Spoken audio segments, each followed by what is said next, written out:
নমস্কাৰ দৰ্শকসকল আপোনালোক সকলোকে অমূল্যবাণীলৈ স্বাগতম জনাইছো।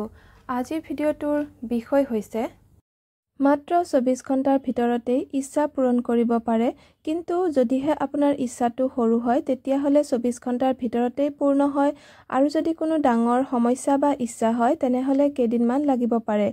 এই উপায়টো আপোনালোকে কৰিব লাগিব শুক্ৰবাৰে ৰাতি শুৱাৰ সময়ত। শুক্ৰবাৰে ৰাতি শুবলৈ যোৱাৰ আগতে 2 চিকুট হালধিৰ গুড়ি আৰু 2 চিকুট ডালচেনিৰ গুড়ি আপুনি একেলগে মিহলাই এটা পলিথিনত লৈ ল'ব আৰু তাৰ পিছত গাৰুৰ তলত থৈ শুই যাব। পিছদিনাখন এই মিশ্ৰণখিনি আপুনি গা ধোৱা পানীত মিহলাই গা ধুব। এইদৰে এদিন কৰি যদি আপোনাৰ ইচ্ছাটো পূৰ্ণ হৈ গৈছে তেনেহলে পুনৰ আপুনি নতুন ইচ্ছা ৰাখি বা সমস্যাৰ বাবে এইদৰে কৰিব। ৰাতি কৰোঁতে আপুনি আপোনাৰ মনৰ ইচ্ছাটো কৈ ল'ব, তাৰ পিছত এইদৰে এই মিশ্ৰণখিনি গাৰুৰ তলত ৰাখিহে শুব। যদি আপোনাৰ কোনো ডাঙৰ ইচ্ছা বা সমস্যা আছে তেনেহলে অতি কমেও 11টা শুক্ৰবাৰে এইদৰে ৰাখি শুব আৰু শনিবাৰে ৰাতিপুৱা গা ধুই দিব এইখিনি পানীত মিহলাই।